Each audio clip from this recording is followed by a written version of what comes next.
All right. Hello, inventors and entrepreneurs. My name is Andrew Krause. I'm one of the co-founders here at Inventor Groups of America. Type your name into the chat if you're new here. Say I'm new. Maybe type what state or country you're from. That would be great. Zoom kind of changed the interface. So if you don't see the chat button at the bottom, you might need to click on the three little dots and you can open up the chat. I highly recommend you do that. So we'd like to hear where you're from. IGA was founded by Stephen Key and myself. Stephen, raising your hand. So great. Don't you guys like my dollar store glasses? I lost all my glasses around the house. So these are literally from the dollar store. So I'm looking fashionable today. Anybody wants to compliment me my eyewear, I'd really appreciate that. So IGA was founded by Stephen Key and myself to teach individuals how to best commercialize their product ideas, as well as strengthen and support inventor groups throughout the nation. As many of you know, Stephen and myself also run a group called inventRight, where we coach inventors to license their products for royalties, which we've been doing for 25 years. At IGA, we have speakers on all sorts of topics that go beyond licensing. We're also very proud of the community we built here at IGA as well as at inventRight to help and educate inventors around the world.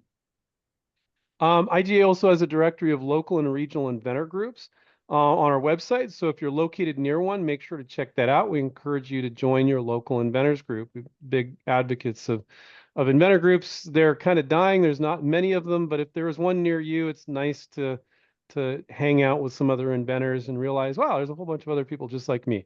But these meetings are a great place to do that as well. Please do not disclose anything that is confidential and is not already publicly available. This meeting is going to be recorded and be harnessed on our website and our YouTube channel soon. If you have any questions for us, please type them into the chat as they come to you. We'll be doing some Q&A, maybe during and definitely at the end, okay?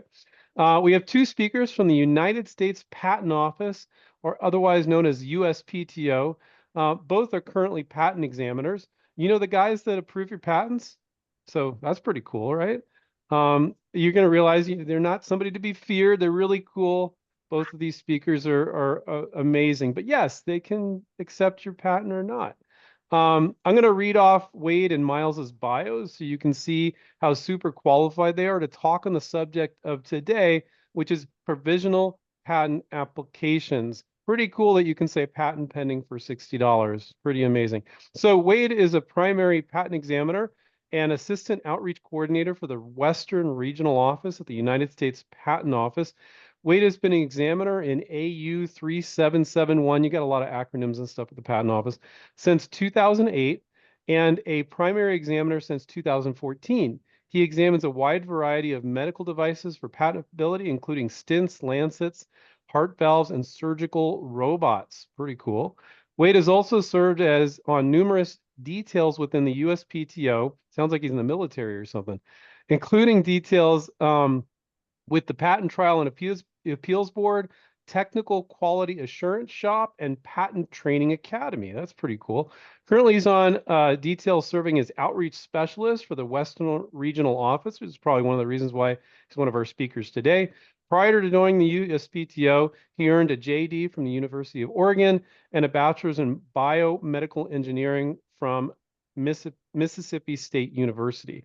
I believe all patent examiners need some sort of technical background education. So you'll notice that of every patent examiner, I think, ever. They can correct me if I'm wrong there. Ali Sarouche is our other speaker, and he's a primary examiner and assistant outreach coordinator for the Western Regional Office as well at the United States and Patent and Trademark Office. Mr. Sarouche has served with the USPTO for over 17 years as a patent examiner in the biotechnology area, with special focus in pharmaceuticals, cosmetics, and herbicides. Interesting. Also, Mr. Sarouche contributed to several projects, including the development of a global dossier and the implementation of WIPO, that's the World Intellectual Property Association, I believe, standard ST26, a presentation on nucleotide and amino acid sequencing listing using XML. Okay.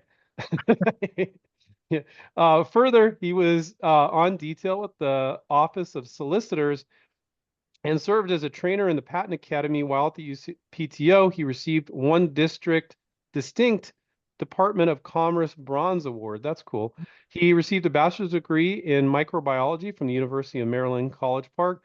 and has a master's in science in biotechnology with a concentration in bioinformatics from Johns Hopkins and a JD from the University of Baltimore. So anyway, they're really, really qualified to talk on this subject. I mean, that's basically what it comes down to. Okay. All right. I'm not reading anything more. Wade and Ollie, do you want to raise your hand so everybody can, I mean, it's kind of obvious. You have the background. It says USPTO, but just in case. So welcome. Thank you. Stephen, before they start talking and exuding all their incredible, knowledge and all their extensive background at the patent office, is there anything you want to say about provisional patents to preface before we get started here? Well, yes, I love provisional patent applications, and that's why I'm really excited about asking some questions that I don't really have the answers. I think I do, but I could be wrong. So I'm excited about this. Welcome, gentlemen. I think provisional patent applications gives us inventors a great start. It's an affordable start to start that process and determine if we should go forward and file a non-provisional patent application. So I think it's a wonderful tool. But that being said, I want to make sure we're doing it right. So welcome to IGA, and why don't we start the presentation? Cool. Right. May I go ahead and share my screen if that's okay? Yeah, you should be able to there. Great. Thank you. And welcome, everyone. Thank you. And just let me know if you can see my screen now. Yeah, we can. Perfect. Great. So again, good afternoon, everybody. My name is Ali Sarouche, and I am a primary examiner at the United States Patent and Trademark Office. I'm currently working out of the San Jose regional office. So I'm cutting back a little bit on my examination time and focusing on outreach coordination. And so I'm just going to do this presentation, and then hopefully both Wade and I will be available for your questions. So it won't be too many slides. But first, quick disclaimer. The content presented today is for informational purposes and shouldn't be considered as legal advice. You should consult with the appropriate sources for legal authority and guidance on these matters. That being said, let's jump right in. So what exactly is a patent and what does it do for you? Well, a patent gives you the legal right to exclude others from making, using, selling, and importing your claimed invention. You have this right for a limited term, which I'll go over in a minute because it varies based on which type of patent you apply for. You should also keep in mind that a patent filed in a specific country provides protection that is respective to the country only. So there's no such thing as a worldwide patent, an international patent, meaning a patent that covers multiple jurisdictions. It is only in one jurisdiction. So US patents only protect you in the United States. And patents outside of the United States do not protect you in the United States. However, there is a specific treaty, the Patent Cooperation Treaty, or better known as the PCT, which allows applicants to simultaneously seek protection for an invention in 156 different countries. So again, it's not a patent protection in all those countries. It's just, I have an application, I can use this application and go to a variety of different countries. And use that as the application when I go to those countries, and then have to make some modifications because each country has their own laws and rules. So there are 3 different types of patents that you can apply for in the United States. The first, which I exclusively examine, are what's commonly known as utility patents. The other 2 include design patents and plant patents. For utility and plant patents, your term for protection will be 20 years after the filing date, and for a design patent, your term would be 15 years after the patent grant date. But generally, a utility patent is granted on processes, machines, articles of manufacture, or composition of matter. Again, remember, I primarily examine composition, so composition of matter is kind of like the area I work in. Now, for a design patent, it's more about the ornamental structure or shape of the device. It's actually kind of the reverse. Really, a design patent shouldn't be talking about its function, but what it looks like. So some examples of a design patent might be on jewelry or packaging, even computer icons such as emojis, the GUI, graphical user interface, things like that. So the third type of patent is a plant patent. These are really rare patents. Not a lot of people apply for them, but they include it is to a new variety of a plant that is asexually reproduced. So for example, the pink pearl apple was developed in 1944 by Albert Eder and granted plant patent 723, which was sold through California Nursery Company, originally based in San Jose.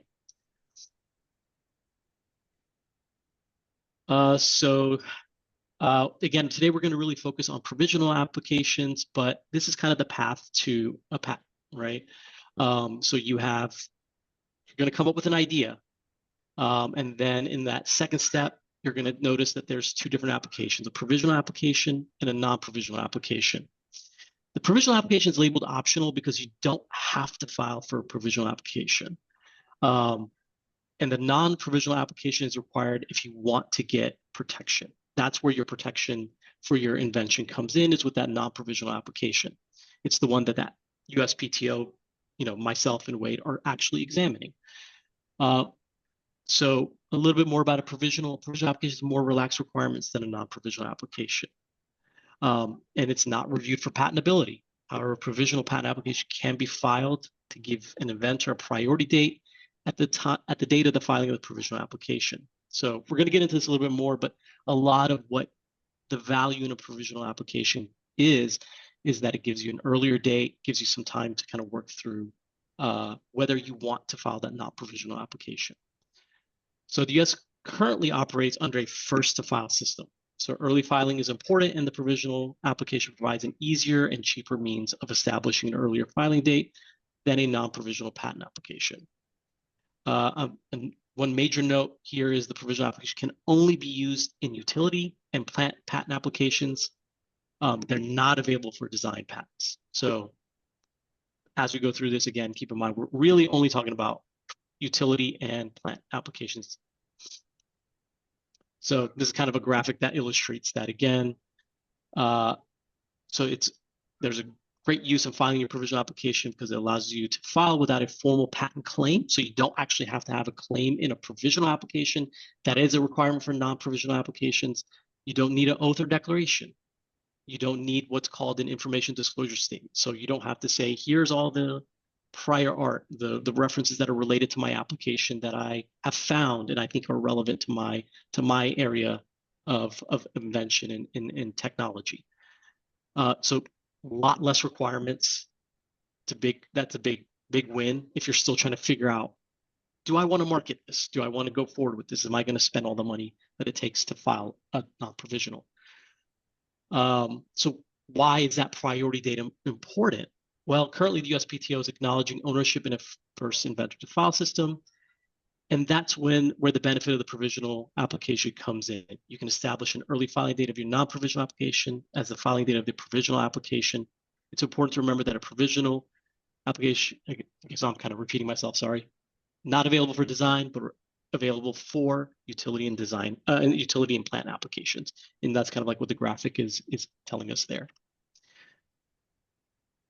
So it's a cost-effective early filing date for your invention. Important things to note about a provisional application. It's not published, so it never becomes prior art in any way against you or anyone else. That's a big important thing to remember. And it's never examined. So you can file that provisional application. The examiner will never look at it, will never consider it until you file your non-provisional application. Then we start looking at it for support for what's in the non-provisional application and support for what's going to be claimed. And we're going to get into that a little bit more as we go through. So the provisional application will never result in a patent. Again, an important note. You will never get a patent just because you filed a provisional application. And they're only valid for 1 year. So you have 12 months to then file a non-provisional application. Otherwise, it automatically goes abandoned.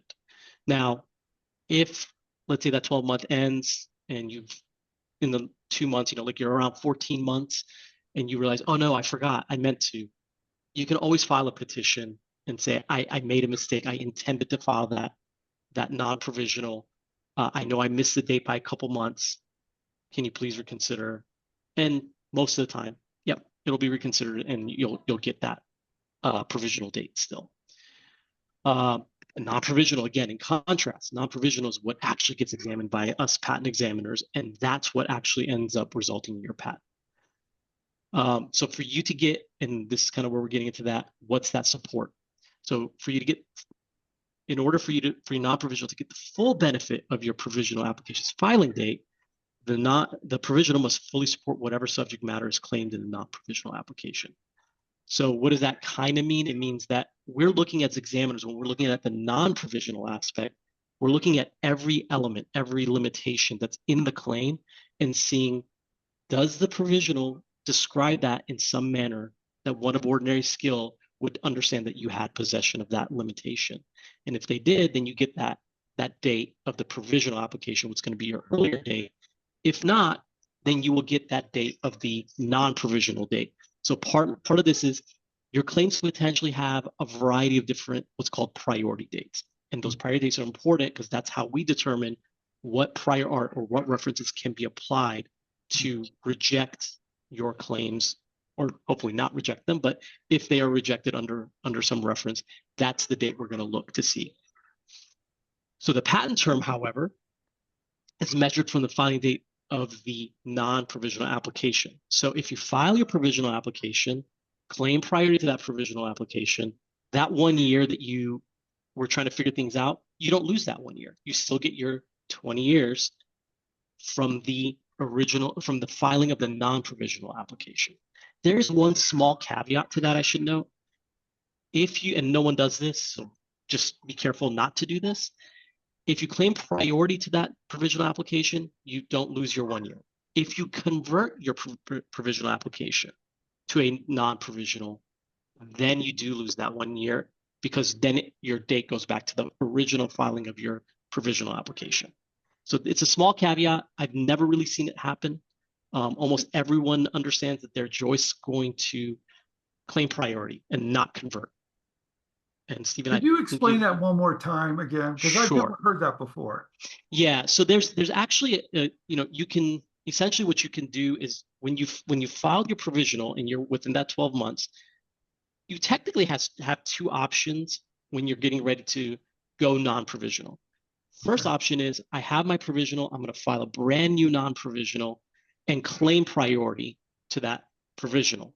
And it's similar to, let's say you filed in a foreign country and you want to claim priority to that foreign, or let's say you have another application, you're claiming priority to that other non-provisional application. You're saying, I'm claiming priority to that.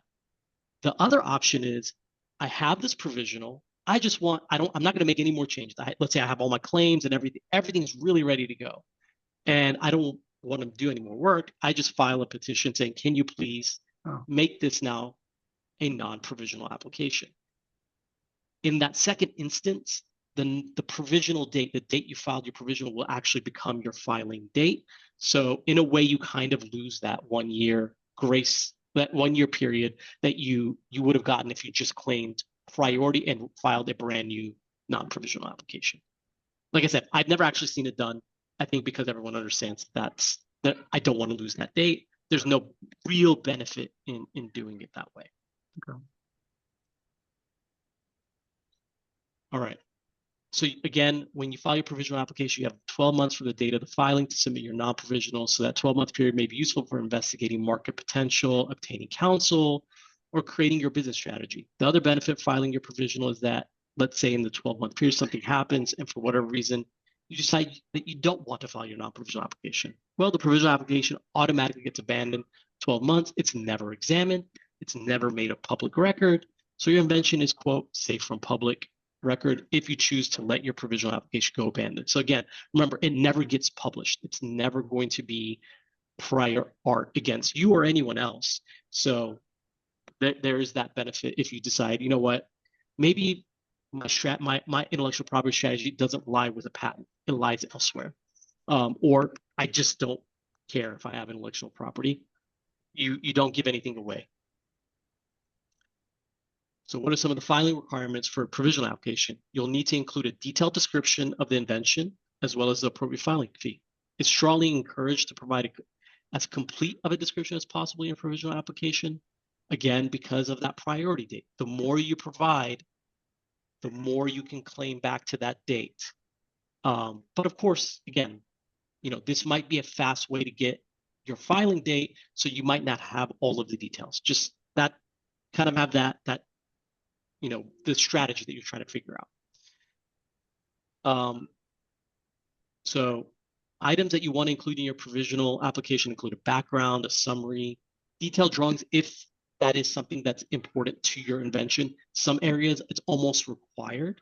Other areas we rarely see those drawings because it's not going to really be useful or not necessary to explain your invention.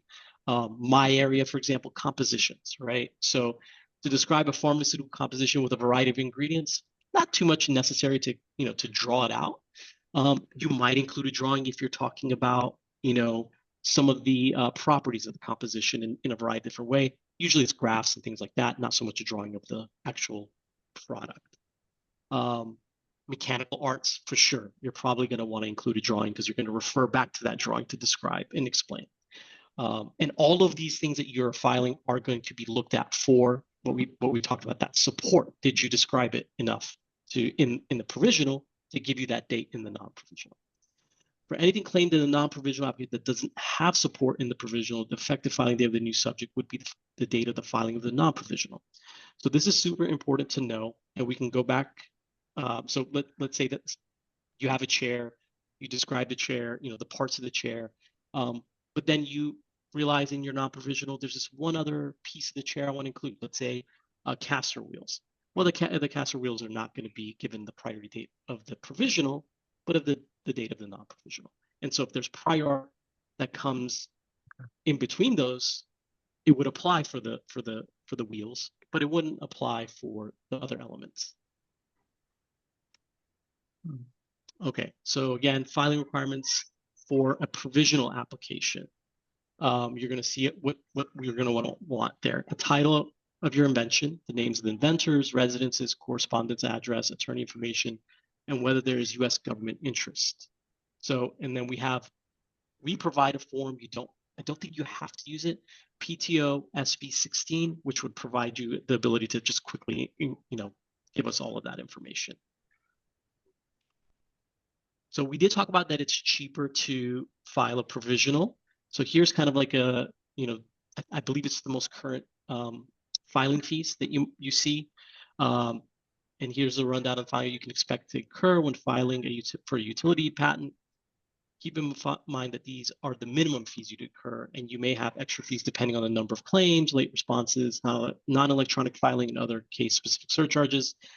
Also keep in mind that these are USPTO fees and not the attorney fees. So if you do get an attorney, they're going to have their own fees that can cost, not Ali, fees. I like that Yes. $60 one in the upper right-hand corner. That's my favorite. That's Yeah. the one that most of our inventors use. Right. Can you talk a little bit about that? Yeah, and I was about to get into that. So you're going to notice that what we call large entity on this table, it's actually not. That's not how we refer to it at the patent office. It's just so to distinguish between small entity and micro entity. It's the large entity is actually the regular fees. And then you have to qualify for small entity and micro entity. To qualify for small entity status, you have to, the inventors are either individuals, nonprofits, or small businesses, and small businesses are defined as 500 employees or less. So if you qualify in that manner, you are a small entity, you pay those small entity fees. However, if you want the micro entity status, you have to qualify for the small entity status and have no more than 4 previous applications, the income and an income of not greater than 3 times the median income. And I believe as of this year, it's around $212,000 a year. So that's and if you qualify for those 2 other things, then you are in the micro entity status, and you would qualify for that even lower level of that smaller fee. All right. Also, you can't have assigned your application, and this is for the micro entity status. You can't have assigned that application to an entity who's not a micro entity. So what does that mean? At least what that last part means is that you must not be under an obligation to sign, grant, or convey a license or other ownership to another entity that does not meet the micro entity income or number of patent application requirements. So what's the role of the examiner? Again, remember, we're in this case, we're talking now about the non-provisional, because an examiner will never review a provisional. So read and understand the application, search for prior art, make sure the specification and claims are up to code, and respond via office actions. And office actions are our correspondence with either the attorney or the applicant, which details the examiner's findings. So we can also hold what we call interviews at the applicant's request. These are usually an applicant will request to speak to us about. Usually it's after the first office action, or at least one office action, to talk about their application and what they think might be some of the differences. Usually they're about 30 to 45 minutes in length, and then we record the conversation as examiners and put that into the record.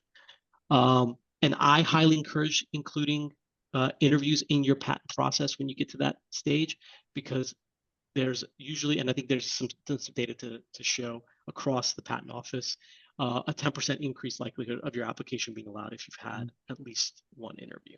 Nice. So here's our timeline, current timeline.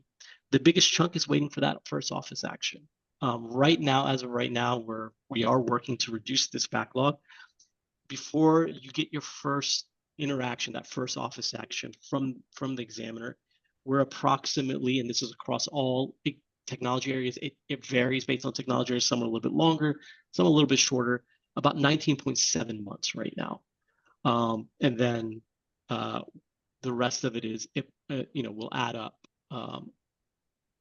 at each stage, right? And so you'll have kind of this round going around and trying to really clarify a lot of that language. And just keep in mind that once an office action is issued, you have, it usually says 3 months on there. They'll tell you, the examiner will say, you have 3 months to respond to this. You have 3 months, but you can always buy up to 3 more months to respond. After 6 months, that application will be considered abandoned if you don't respond. Now, I always say this, nothing in the patent office ever truly dies. You can always ask to revive if it does go abandoned, and almost always we will agree. You'll just have to pay a little bit more money, and that's kind of like one of the things that will get things back on track. All right, so I'm going to stop here, and we will, I guess Wade and I will try to take some questions, and then we'll give you some So a resources final notice is not really a final notice. It's not. Yeah. That's interesting. Yeah. If you want to come back, if you want to stop screen sharing, Ollie, Yes. that would be great. Well, Just looking for the button. I have a few questions, of course, and then we'll go, and maybe Andrew can look through the chat and see if there's some other questions. Here's the big question. I filed that provisional patent application, and I'm trying to do my homework, but a year comes up pretty darn fast. And luckily, I haven't shown it to anybody. Can I refile it again and just lose that date, but have a new date? As far as I know, yeah, I don't think there's any issue. Again, that provisional application is not prior art. It will never be published. So if you refile, you're going to lose your date. Yep, it's going to be the date of that provisional, and you can claim priority to that provisional that's not abandoned. Is the way we look at it. So as long as it's not abandoned, claim priority to that whatever provisional you have. Let's say I did show it to a company to license it, not for sale, but to license it. And they did sign an NDA that said they wouldn't disclose it for 5 years. Can I still refile it?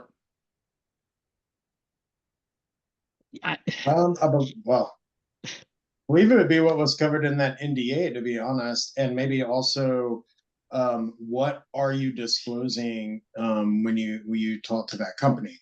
If you're just merely showing a final product and you aren't showing like the details of how you're achieving whatever it is you're achieving, that's your novel breakthrough, you aren't really disclosing the novel features there. You're just kind of showing an end result or a final product.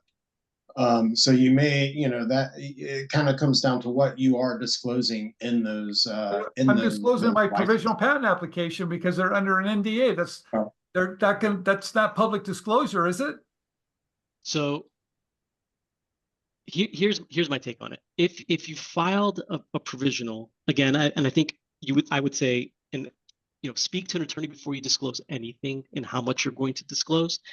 The NDA, again, this is not the patent office wheelhouse where if someone breaks your NDA and goes ahead and, let's say, again, we're first to file. So let's say they come to you, you go to them and explain everything, and then they run to the patent office and file a non-provisional application before you get to it.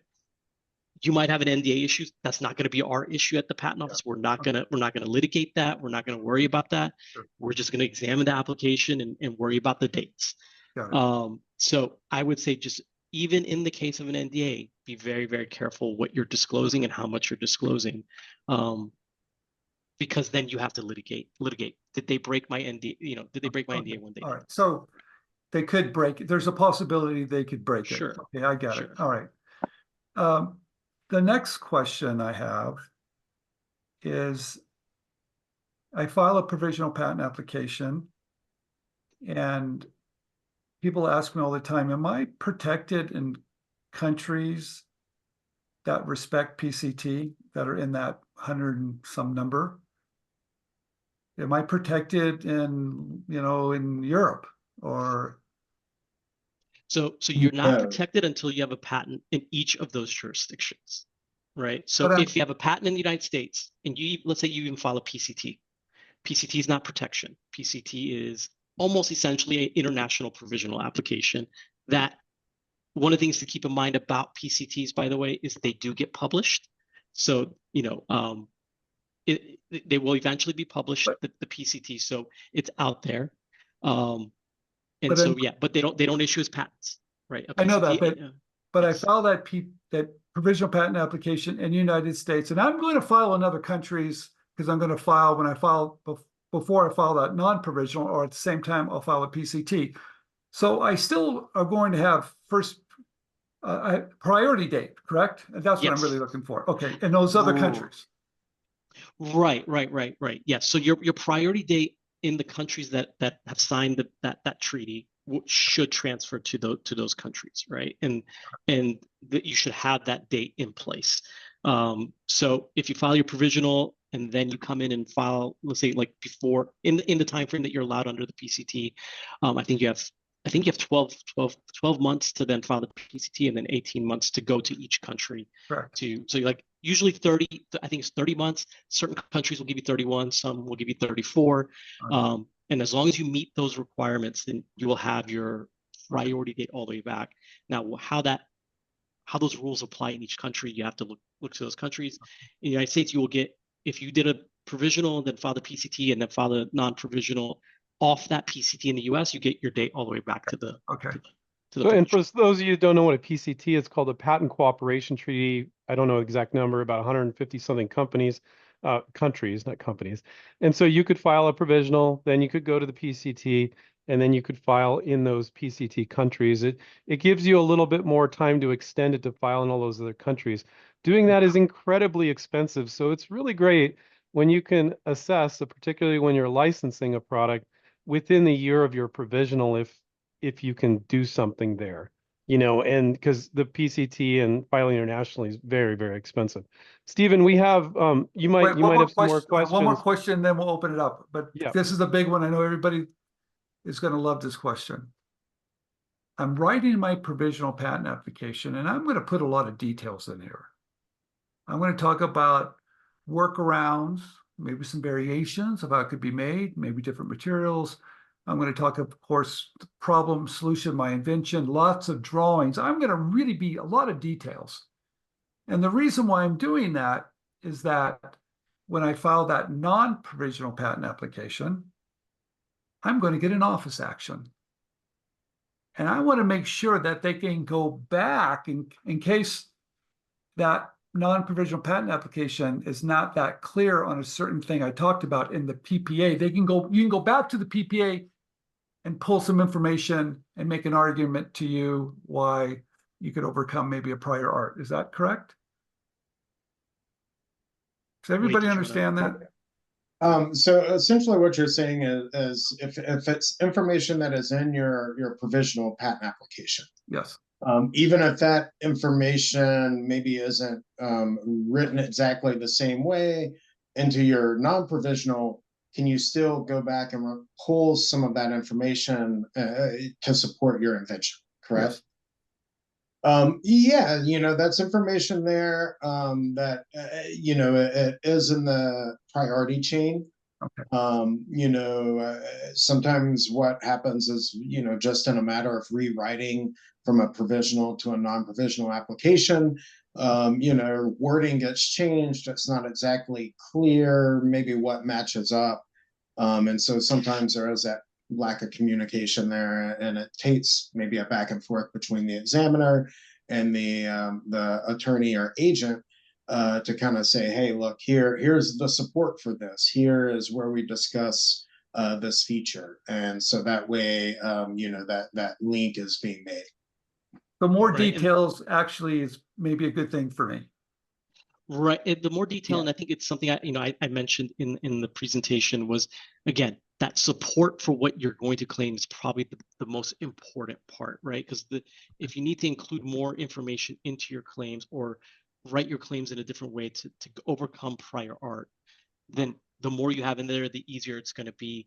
Because if it's not there and you're like, no, but this was important, well, that's great, but you didn't have support for that, and you can't do that unless you file a brand new application. You're going to get a new date, and now we have the dates shifted again, right? And yeah, so I think that's an important aspect of it. Thank you. Okay. I'm sorry, Andrew. So yeah, we have a ton of questions. I just want to tell everybody definitively, we can only do PPA questions. I've got a bunch lined up.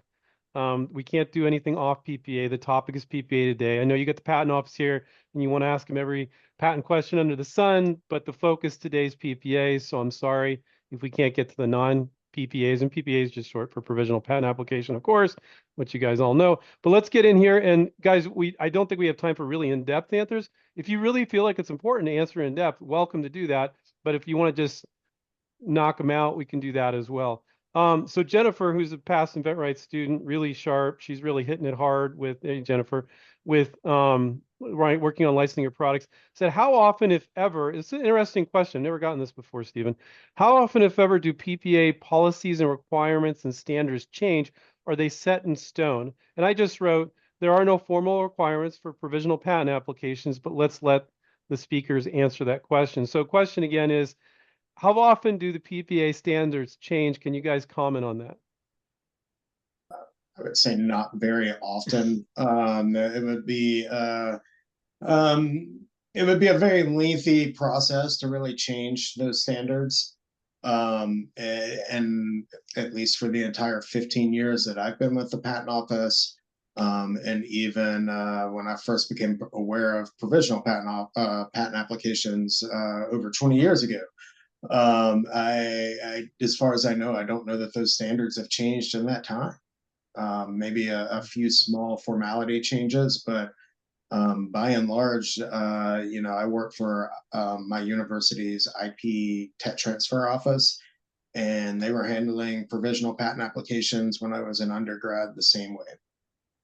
Yeah, that's as far as I know, and I can tack on a few more years to Wade's at the patent office, and yeah, no, I haven't seen anything that's any significant change. Again, maybe small formality things here and there, but nope, it's always been the same in the close to 20 And just years to I've been in confirm office. this, there are no formal requirements. There's good rules, but people can put whatever they want in there, and you guys will accept it. If you pay the fee and you put down your address, people that have this weird idea that you guys are approving it, or they have a patent, and sometimes people don't understand that it's not even reviewed. If you pay the fee, you put your address down, you're going to get it 100% of the time. Right. And I think I had a slide where it showed like just the bare minimum. It's like a title, the description part, and an oath, and your name and address essentially is all like they're looking for it to be considered a valid provisional, and that's it. Because again, no one's going to look at it once you file it. Like there's a group that will look to meet to make sure that there's what's not called any missing parts, which is the parts I just mentioned, and that's it. And they're not even looking. Let's say, for example, the title is whatever you want to put there, and it's like, oh well, that doesn't really describe in detail what no one's looking to see if that's the case. And it's one of those cases where, and I think one of the uses of a provisional is you're getting ready to go to a trade show, and you have, let's say, you've written something up for the trade show, and you're not sure if going to that trade show is going to disclose your invention. You could almost take whatever you've written for that trade show and file it as a provisional, and make sure you get at least part of your date. You're like, I'm covered a little bit. Or if you're, let's say, you work in academic field and you're writing up your journal article for a scientific journal. Well, I've got everything there, but I don't have the time. Just, you can almost take that and drop it in. Thank you. Okay, great. Let's see. Next one was from Manny. What is the disadvantage of publishing? I think they mean publicly disclosing my idea and only filing a provisional patent application almost a year later. Wouldn't that buy time? So I think what they're saying is, like, maybe I publicly disclose it one way or another. I wait 11 months, then I file a provisional, then I get a year from that date for the provisional. And you're saying, is there any advantage or disadvantage there? So there's a public disclosure, provisional, and then the filing of the non-provisional. Correct. So you have a 1-year grace period, and wait, I'll let you. So I apologize if I jumped in before you did. You have a 1-year grace period from your public disclosure to filing the non-provisional. Otherwise, even your own public disclosure becomes prior art. So there's no grace period. Yeah, there's no grace period. I thought you could disclose it, then file the PPA, and then file the non-provisional, but you said that's not true. You can file it so long as you are within that 1 year. Now, if you file the PPA after that 1 year, then that's where it becomes an issue. Got it. I think what you're really losing if you say publicly disclose your invention prior to filing the PPA is you start losing foreign international patent rights, because every country has different patent rights. And so in a lot of countries, the moment there's public disclosure, you have now lost those your patent rights. So while the US still allows you to have that 1 year grace period, internationally, you may run into trouble if you want to get into some of those international markets. I would say the other issue you run into is that, we are a first to file country now. And so if you publicly disclose that and then wait 11 months, somebody may file your invention before you file your own. And even though you publicly disclose that, that doesn't give you a priority date. That doesn't give your invention a priority date over your competitor. So even though they can do it, it's just generally not a good common sense thing to do. It's too risky. I mean, yeah, and they're trying to buy more time, I think, is what they're trying to do. But and a lot of times it's setting yourself up that even if you are in a legally defensible position, it's going to cost a lot of money to defend your position. So, you don't want to set yourself up where you are now having to go into court repeatedly in order to, protect your patent rights. Right. Yeah. Okay, great. Next one, Margie is a longtime member. She's fantastic. She said, I have a simple product that can easily be shown in a photo. Can I use the photo in the provisional patent application instead of drawings? Do they need to be black and white? Thank you. Good question. So, yeah, you can include photos as drawings in your patent application. They do need to be black and white. If it's a situation where the only way you can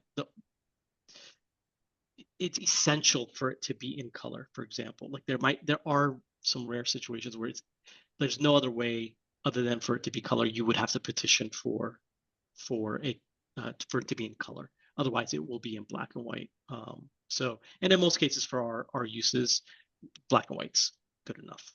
Okay, but it can be a photo. Just needs to be black and white. Got it. Okay. Hey, let me ask this. There's a great question here. You file the PPA at the USPTO, a year's up. what do you guys do with it? Do you throw it away in the trash, or do you? I mean, Yeah, it's a digital file. It's Yeah. it's not published publicly. As far as I know, maybe it's on a server somewhere that gets wiped at some point. But there's no public access to that unless there's like a critical hack issue with the USPTO that accesses our system. All right. They, even though it's not, most people are filing these digitally now, so there's not an actual paper copy that has to get shredded or anything. It's just a digital copy. It's in our system, and I unless we have the actual, unless the provisional application is listed in the priority of an application, or referenced otherwise in an application, we will never know what application it is to even look up. So we don't even know how to find it. I'm glad you're It's not mentioning included. that. Yeah, it's because not included in our search tool. So it's in our filing systems. It's there. Like, so you would need that number to look it up. So without that number, there's no way, even internally, we could find it. I'm really glad you guys are talking about this, because I can't tell you how many inventors that talk to Stephen and myself, and they feel like when that year's up, they've lost all their rights. Because a patent attorney calls them and says, oh, if you don't file a non-provisional, you're going to lose your priority date. And they're not giving them all the information. They haven't even made any public disclosure anywhere, showed it to anybody. And the patent attorney is giving them this impression they're going to lose all their rights, and they're not. They're going to lose that date. But if they haven't made public disclosure, they're not going to lose their rights. And you guys confirming, look, that's never going to be published. Nobody's ever going to see it. You're not losing anything. You're going to lose the date. And it's as if, correct me if my wording's wrong, if it never happened. Correct? Right. Okay. The main issue with losing that date would be, again, if a competitor in the interim has now filed their own patent application, Sure. you lose your date, and now they are the first to file. So this one's from Caesar. Are there any specific rules for filing the manufacturing method in a PPA? So a method of manufacturing something, that's Stephen's area of expertise. And how extensive must the description and the drawings be to be considered useful to a prospective licensee? So they want to file a provisional patent, but it involves the method of manufacturing. Can you guys comment on that? Stephen might want to chime in after you guys do too. Yeah. So whether it's the product, the method, composition matter, method of, and when I say method, it could be either the method of making, method of using. All of that is, you just need to describe it as in a way that one, again, and I'll say this, for us at the patent office, and I'll leave the licensing kind of to the side. For one of ordinary, for support, what one of ordinary skill in that technology area would need to be able to reproduce the invention, right? So Okay. it doesn't have to be every little, tiny detail. If one who understands how to make that thing, or has the technical expertise, if they were given some information to make it, then just that amount is what we're looking for.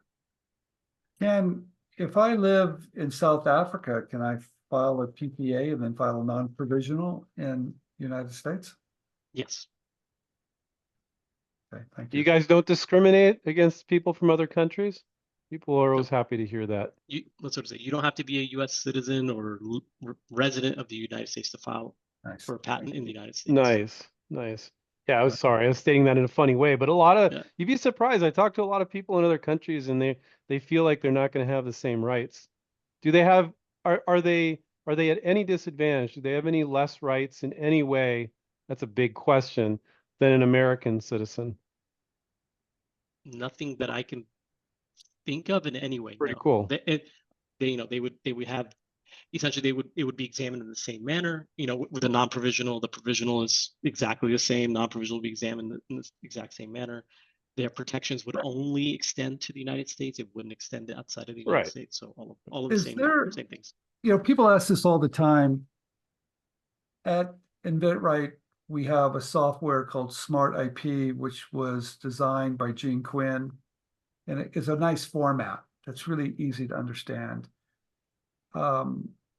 Is there a format that you guys eventually would like? I know you work with the patent attorney when you file the non-provisional. application, but eventually you might see that PPA and look at it.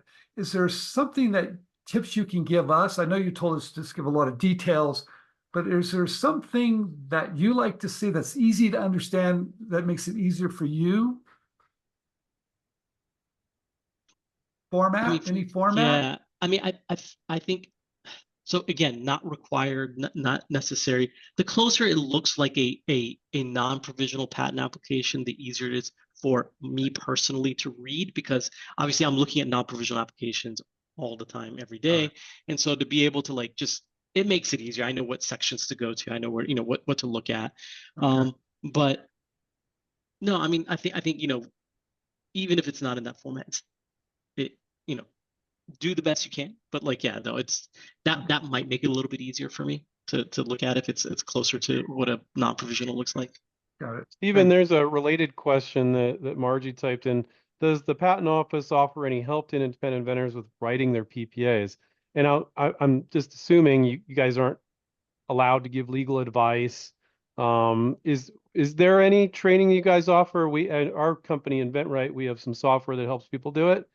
But is there any training you guys like? Where does it kind of cut off? I think some people have this impression like if I go on and I apply for a patent, it's going to tell me what to write. People that are very new inventors, right? And it's like, and then they are in for a rude awakening. Oh, the patent office isn't going to tell you how to write it. They're going to tell you how to file it, but not how to write it. And is that accurate or am I off there? Yeah, we can't get into like kind of you know, when it comes to writing your application, that's getting very personal as to like your legal decisions on how you want to represent and protect your invention. So we at the USPTO, we can't be involved in that. That's not our role. We're here to you know, we have programs called, we have a program series called Path to a Patent. We have, it's an 8-part series that we run every quarter. It's free to the public. But for instance, I kind of describe that series as what it's doing is it's giving you the education and the background so that when you go talk to a patent attorney or a patent agent, you can have productive discussions with them about the patent process. And without spending, you know, valuable time and money, having those like kind of that background information and just understanding what's going on, you aren't having to learn that from the attorney. We can kind of teach that to you so that, you know, I know a lot of people here are like, oh, PCT, what's that? PPA, what's that? You know, all the acronyms. You know, when you go in there and that attorney uses some of those acronyms, you'll be able to stick right there with them. That won't, you know, that's time. Time is money, and everybody is concerned about attorney fees. So we're here to help save, you know, kind of give you that background so that those meetings can be faster, they can be more efficient, they can be more productive. You know, we do have some resources with like pro bono programs and the university law clinic programs that you know, are through the USPTO, you know, but that the inventors can reach out to and may be able to work with, that can provide some more of that hands-on, maybe more of that like how to write their application help that we can't provide as the office ourselves. Also, we have the Inventor Assistance Center. So there's a number and an email you can contact if you're an inventor who's working through the process. They will help you again, as you said, you know, Andrew.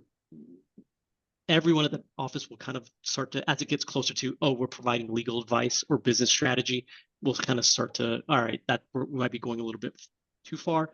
You're going to want to hire someone for that. We also have the helpline. So we do have resources via, you know, we have the trainings, which Wade had just mentioned, and then we have the resources that I think as you're doing it, if you're in the middle of like, hey, I'm writing this, I'd like some help. What do I need to file? You know, how do I file this? That kind of thing. I would say one of the probably the best resources if you're confused what to include, especially in that description part, is look to patents that are in your technology area, right? So if you're like, hey, I'm making a new battery, look to applications that have published or patents that have issued that, you know, are in the battery area, and just use that as your template. Sometimes you can even, I mean, there's no what is it, plagiarism in the patent world. So you can copy, if you wanted to copy some of that background information, so do it. That's fine. The claims are what's going to give you the protection, and that's Andrew, we're running out of time. So I know they have a lot of resources at the USPTO. Maybe these gentlemen could explain all the different things they do and how we can Yeah. get more help, because there's so many questions. There's no way we can get to all of them. Right, yeah. There's whenever the patent office shows up, they're like, people are like, I'm gonna just do all these, and we couldn't even get to all the PPA questions, let alone all the questions. So we'll have another session tomorrow, guys, that will run for 10 hours straight. And Wade and Ollie are coming back. No, just kidding, we're not. But So what else does the USPTO do, you guys, for us? Yeah. Here, I can provide some resources here real quickly. I'll share my screen for everyone to see. All right. Is that visible to everyone? Yes. Yeah. So we have here, these are our regional offices. We have four regional offices right now. Our East Coast Regional Outreach Office is based out of headquarters. But coming up later this year, we'll be opening a Southeast Regional Office in Atlanta, Georgia. The regional offices, that's who Ali and I are working through, is the West Coast Regional Office. We're doing outreach events like this. Lots of others up and down the West Coast, Hawaii, Alaska. So we're all over. You can reach out to your regional outreach office and find out what they have going on in your region. They can help you, point you in the right directions. We also have a lot of free services. You can see here, if you just go to uspto.gov/free services, you can click on what you need. You can click on all resources, patents, trademarks. It'll kind of guide you towards the resources we have available depending on what you are looking for. Ali mentioned this. We have the Inventors Assistance Center. This is staffed by former supervisory patent examiners and primary patent examiners. What they can do is they can answer questions with examination policy and procedure. They can, a lot of the forms, like what forms need to be included, how do I fill out this form? These are people who can help you with that. Again, these are through the USPTO, so they can't really help you write your application, but they can answer all those questions as far as like what forms you need. Let me interrupt for just a second, guys. I know the USPTO is a government agency, but they're completely funded with your patent dollars. And they're a lot more customer oriented than some people would believe other government agencies are. I tell people, please just call the number and ask for some help, and you'll be blown away with how helpful they are. And people come back and they're like, Andrew, that was surprising. They were really helpful. They're having a hard time filing their PPA, or they don't know how to fill out this part of the form or that part. They are very, very helpful. So don't think, oh, this is a government agency, I'm just going to be put in a voicemail hell for 2 hours and then they won't be helpful. That's not true. They're very, very helpful. I'm not just saying that because they're on here. I'm saying it because it's true. Okay. Yeah. So in addition to the assistant center, we have I mentioned our patent pro bono program. It's a nationwide network. Assist under-resourced independent inventors and small businesses. So again, there's some usually with the pro bono programs, there are some income requirements similar to that of the micro entity status and small entity status. So if you think that's something you may qualify for, check out uspto.gov/pro bono patents. See what pro bono programs cover your area, and you can look a little bit more into those. You can see here we have a map of the country. There's a lot of different shades of colors, but you can see at the bottom, those correspond to different pro bono patent programs that are available to people in those regions. Cool. I also mentioned our law school clinics. Those are at I think over 50 law schools around the country. They're spread out pretty widespread, so you can look there at uspto.gov/law school clinic. and see if there is a participating law school in your area. Reach out to them, and you might be able to get help through their clinic to help write your application. These are some of the resources where, you know, like they can actually help you with the writing process itself, something we can't do with USPTO. This is our final big resource, the PTRC, or Patent and Trademark Resource Centers. It's a nationwide network of libraries. They're public libraries, state libraries, university and academic libraries. There's quite a bit of variety, but they are designated by the USPTO, and they have a librarian on staff who is trained by the USPTO. They can help you access resources. If you're looking to do a preliminary search just to find out what's out there as far as your technology, and whether someone has already patented your invention, they can help you start that process of searching. They can show you how to do that. So there's a lot of things they can offer. They also do public community outreach themselves, hosting their own events, so you can keep abreast of the local events being hosted by your PTRC in your area. Again, you can go to uspto.gov/PTRC, and you can see a list of all those PTRCs, and reach out to some of those in your area if you're looking for help with navigating the USPTO and the patent process. Finally, this is just our catch-all slide with our other resources. You see the helpline number there at the top.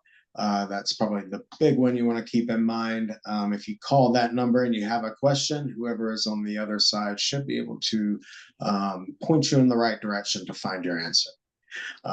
Also, we have micro entity information here. I know it was something we discussed earlier. That's down there at the bottom, so you can go to that link, uspto.gov/patent microentity, and find out all those requirements to meet microentity status. With that, that is the end of our resources and the end of our slides here for Ollie and myself. Cool. Hey, Oh, Stephen, what I very- want to do is, for those of you don't leave yet, we're gonna do a group shot, but I'm gonna turn my camera off. I'm gonna stay on. If you guys have a sec, please write your thank you for Wade and Ali in the Thank you. chat. I'll turn my camera off, and then you guys have plenty of time to write your thank you. So don't just leave. Try to write them a thank you before you leave. Stephen, go ahead, and we got to do a group I was shot. going to say the same thing, Andrew. You beat me to it. So, Okay, great. All right, so we're gonna do a group shot. I don't know how many pages of people are on camera, but you're gonna like give a thumbs up or a wave or a smile or whatever. Don't do anything bad. But and we're gonna do that. So here we go, and I gotta do a couple pages here. So everybody wave, smile, and that's page 1. And I don't know how many pages, page 2, and page 3. And the other 3 pages, we don't have people on camera. So thank you guys, appreciate it. Stephen, was there anything you wanted to say in closing? no, I just want to thank the USPTO for doing a really great job. Thank you very much. We do appreciate you coming on, sharing all that information. And we also really appreciate that there's so much information that you guys provide. You're right. Andrew said it. Your customer service is amazing.